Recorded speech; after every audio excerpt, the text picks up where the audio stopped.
بسم الله والصلاة والسلام على رسول الله. هذه خطبة ثانية للإمام ابن بطة في الاستسقاء. قال رحمه الله: أستغفر الله وأتوب إليه، أستغفر الله وأتوب إليه، أستغفر الله وأتوب إليه، أستغفر الله وأتوب إليه، أستغفر الله وأتوب إليه، أستغفر الله وأتوب إليه، أستغفر الله وأتوب إليه، وأعول في إجابة دعائنا عليه. الجأوا إلى الله عباد الله عند العياء بفادح الأمر، وتحصنوا بإخلاص التوكل عليه من نوائب الدهر، وأكثروا ذكر نعمه في السر والجهر، وأطلقوا بإدامة استغفاره محبوس القطر، وأسبلوا دمع العيون على سولف الإجرام، يسبل الله عليكم رحمته بواكف الغمام، فما حبس الله قطر سمائه بخلا برزقه، ولكن جعله الله ذلك عبرة وتأديبا لخلقه. فارغبوا أيها الناس في فتح أبواب السماء إلى من بيده مفاتيحها، واجأروا إليه بالاستغفار، فإنه أنواؤها ومجاديحها. وأذيب بنار الاستغفار جامد القطار، ولا تقنطوا من رحمته، ولا تقنطوا من رحمة من وسعت كل شيء رحمته، واشكروا نعمة من في كل بلاء نعمته، واعترفوا له بالتقصير فيما ألزم، تجدوه أرأف بكم وأرحم، وقولوا كما قال أنبياء الله وصفوته وأخصاؤه وخيرته: ربنا ظلمنا أنفسنا وإن لم تغفر لنا وترحمنا لنكونن من الخاسرين. رب إني أعوذ بك أن أسألك ما ليس لي به علم، وإلا تغفر لي وترحمني أكن من الخاسرين.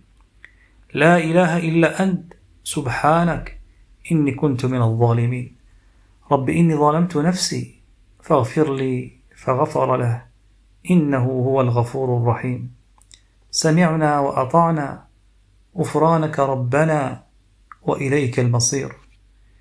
وأن استغفروا ربكم ثم توبوا إليه يمتعكم متاعا حسنا إلى أجل مسمى، ويؤتي كل ذي فضل فضله، وإن تولوا فإني أخاف عليكم عذاب يوم كبير.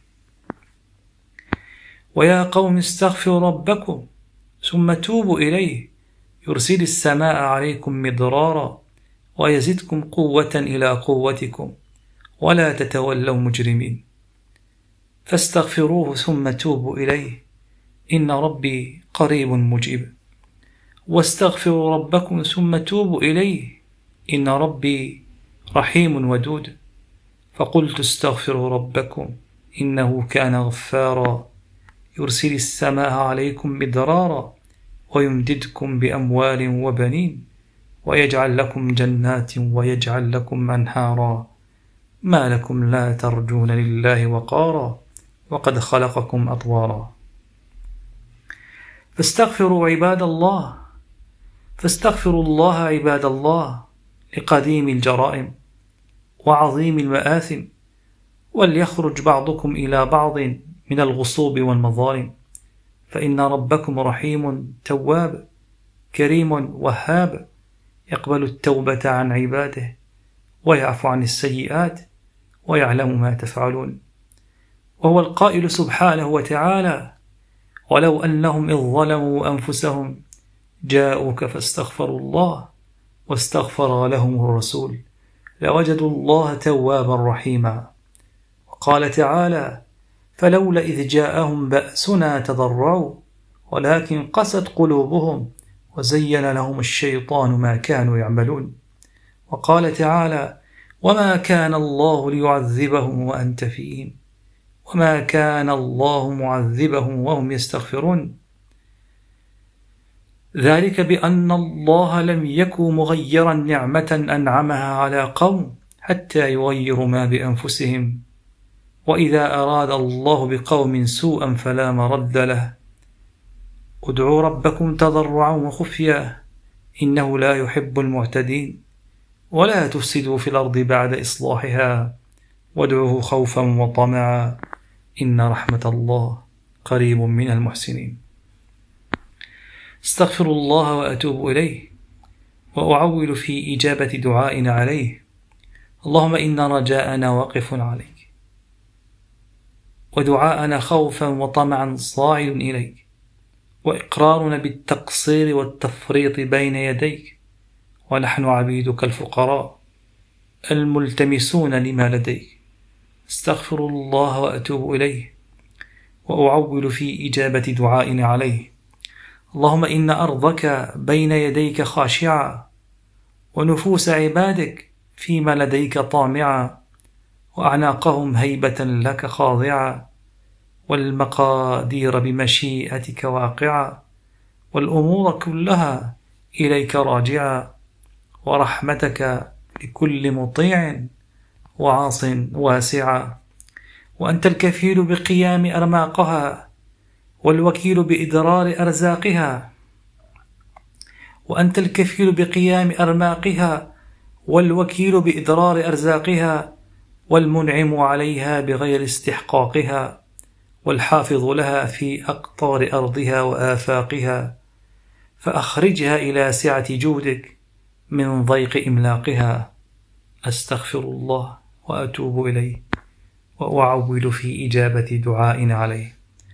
اللهم إن كثرة الذنوب ومساوي العيوب وخبث طويات القلوب والهجوم على مرضيات الحوب حجبت عنا غيث سمائك وصدتنا عن شكرك على حسن بلائك وأنستنا ذكر نعمتك وآلائك للسابق في قدرك وقضائك.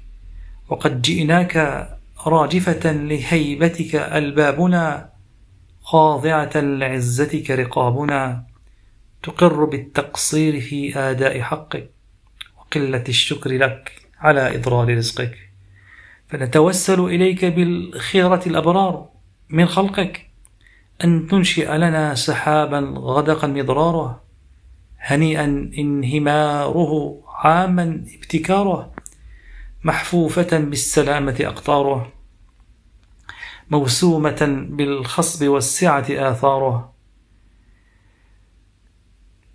تنهل غزالية أو تنهل غزالية وتترادف توالية تبشرنا بالرحمة والسلامة رعوده وتهمي بالوابل القصف الصيب وقوده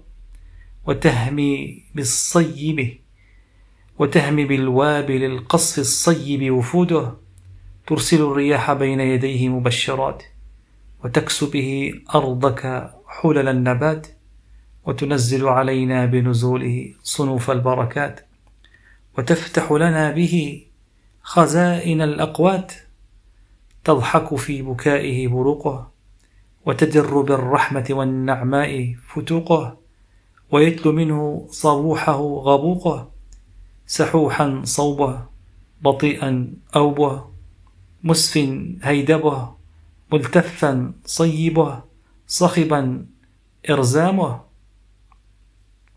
متحلبا غمامه جلجالا همره سيالا نمره متفجرة خلاله منهمرة أذياله يدفع بعضه بعضا وتروي به سماء أرضا وتبدلن به من بعد جدب خفضا حتى تطفح به الوهاد وتروي به البلاد وتحيي به العباد ناشرا به علينا صرادق نعمتك قابضا به عنا بوائق نقمتك تنعش به الضعيف من عبادك وتحيي به الميت من بلادك ترحم به الأطفال الرضع والبهائم الرتع والمشايخ الخشع وتشفع به فينا أولياءك السجد الركع وتنبت به الزرع وتدر به الضرع وتخرج به النبات وتحيي به الأرض الموات حتى لا يدع واديا إلا أساله ولا أبا إلا أطاله ولا جدبا إلا أزاله ولا قفرا إلا أعشبه، ولا مصرا للمسلمين إلا أخصبه. تعم به قاصين ودانينا، وحاضرنا وبادينا، فإنك الملك المسؤول والمرجو المأمول، ونحن عبيدك المذنبون الخاطئون المعترفون، وإن لك وإن إليك راجعون. أستغفر الله وأتوب إليه، وأعول في إجابة دعاء عليه. اللهم اجد علينا بتحقيق الآمال، وأسعفنا بتبليغ السؤال، وتصدق علينا بالفضل والنوال، ولا تخلنا من حسن نظرك، ولا تخلنا من حسن نظرك في كل حال. أستغفر الله وأتوب إليه، وأعول في إجابة دعاء عليه. اللهم إن تهلكنا فبقبيح أعمالنا، وإن ترحمنا فبرحمتك لأصاغرنا وأطفالنا، وأنت العالم بسيء أحوالنا، فجد علينا بتبليغ آمالنا. ثم ارتفعت سحابة وهو على المنبر، أي هذا الخطيب، فقال ارتجالا: اللهم هذه أمارات رحمتك، ومقدمات نعمتك، وآيات رأفتك، وعلامات إجابتك، تفضلا منك على خليقتك. اللهم فعجل لنا الفرج بإرسال الرياح المبشرات باليسر والنجاح، وأتح لنا من نوافل جودك المتاح غيثا تساوي به بين الآكام والبطاح. أستغفر الله وأتوب إليه، وأعول في إجابة دعاء عليه. اللهم عجل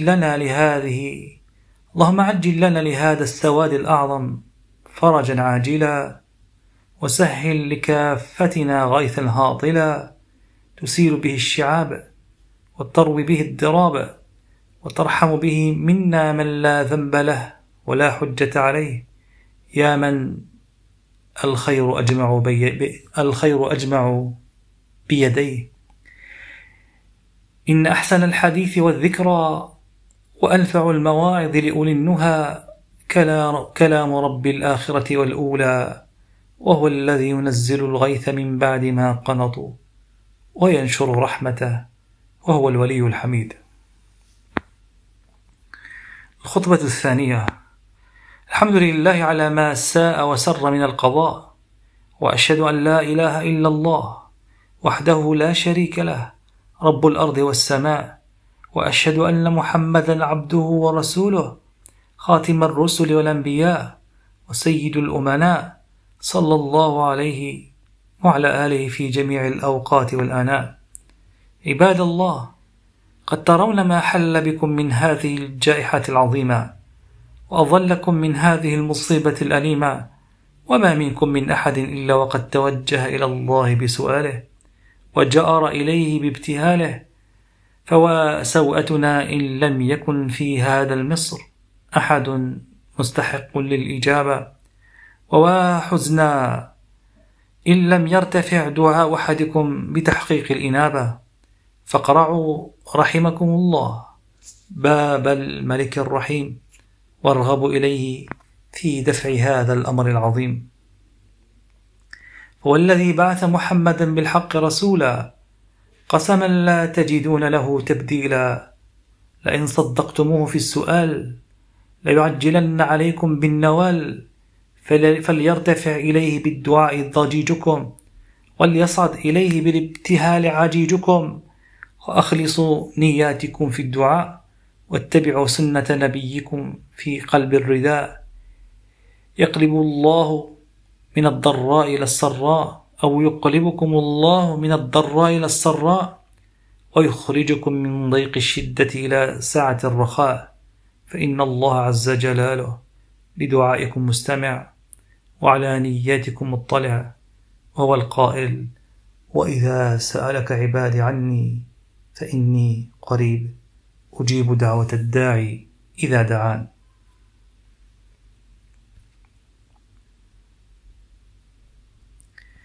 هذه خطبة أخرى يذكر فيها المصنف ما صنع الله سبحانه وتعالى بتفضله بالغيث بعد الاستسقاء. قال رحمه الله: الحمد لله ذي المنع العنيف والصنع اللطيف والصطف المخوف والعفو المألوف المعروف بالمعروف المحسن البر الرؤوف. أحمده على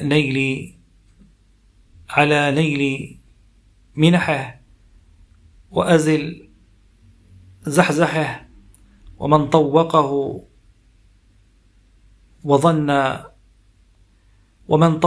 وظن حققه، حمدا لا يدع مددا من البر إلا استوجبه، ولا يغادر أمدا من الشكر إلا استوعبه.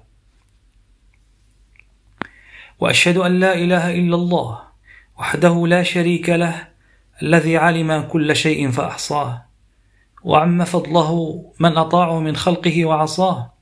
وأشهد أن محمدا عبده ورسوله، أرسله بشرع هداه وأهله لقمع عداه، فاجتمعت به الكلمة ودفعت به النقمة، وتبوأ به الإسلام داره، وأطفأ به من الكفر ناره، صلى الله عليه وعلى آله كما اصطفاه واختاره، صلاة يعم بها مهاجريه وأنصاره، وسلم تسليما.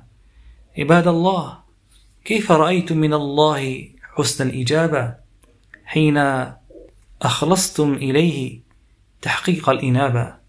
أم كيف وجدتم غب الاعتصام بحبله وعاقبة التعرض لفضله؟ أولم تجدوه للدعاء سامعا وبموفور العطاء واسعا؟ أولم تكن الأرض هامدة حين كانت العيون جامدة، حتى إذا وجلت القلوب فخشعت، وهملت العيون فدمعت، واشرأبت النفوس فطمعت، واستكانت الخليقة فخضعت، وكان الله عز جلاله منتجع الطالب ومفزع اللهيف الهارب، أجراكم من إحسانه على المعهود، ومد عليكم سرادق المعروف والجود، وفتح لكم من نعمته أبوابا، وأنشأ لكم من رحمته سحابا، كونها في غيب علمه، وأتقنها بلطفه وحكمه، وأمرها فارتفعت مستقلا، ونشرها فاتسعت مظلا، وساقها بالرياح سوقا حثيثا، وأوقرها من البركة غيثا مغيثا، حتى إذا عمت الآفاق طولا وعرضا، وركضها الملك الموكل بها ركضا، وتمخضت تمخض الحامل، وكادت تنالها بسطة المتناول، أنطق الله بالبشارة رعدها، وحقق بالنظارة وعدها، وأطلع بالعمارة سعدها، وأوسع في كل ربوة وقرارة رفدها، وأصلت في أرجائها سيوف البرق، وأسبل من خلالها سجال الودق، وأمر الرياح فمرت أخلافها، وزم بالسلامة أوساطها وأطرافها، فطبق بصوبها السهل والجبل، وحقق بغيتها السؤال والأمل، فأصبحت الوهاد مترعا، والبلاد ممرعا، والروض ناظرا، والخلق متباشرا، قد ثابت منهم النسائس، وانجابت عنهم الوساوس، وطابت النفوس وغابت النحوس. فقوموا لله أيها الناس بشكر هذه النعم، تسعد بدوامها، وشدوا بتقوى الله ومراقبته عقد نظامها، والجأوا في الأمور إلى من عسيرها عليه سهل يسير، وانظروا إلى أثر رحمة الله كيف يحيي الأرض بعد موتها، إن ذلك لمحيي الموتى وهو على كل شيء قدير. أمتعنا الله إياكم من ذكر آلائه، وأوزعنا وإياكم شكر نعمائه، وفتح لنا ولكم من بركات أرضه وسمائه، وخار لنا ولكم في محتوم قدره وقضائه. إن أكثر النظام فائدة، وأحمد الكلام عائدا، كلام من تخر له الجباه ساجدا، وهو الذي يرسل الرياح نشرا بين يدي رحمته، حتى إذا أقلت سحابا ثقالا، سقناه لبلد ميت، فأنزلنا به الماء، فأخرجنا به من كل الثمرات، كذلك نخرج الموتى لعلكم تذكرون.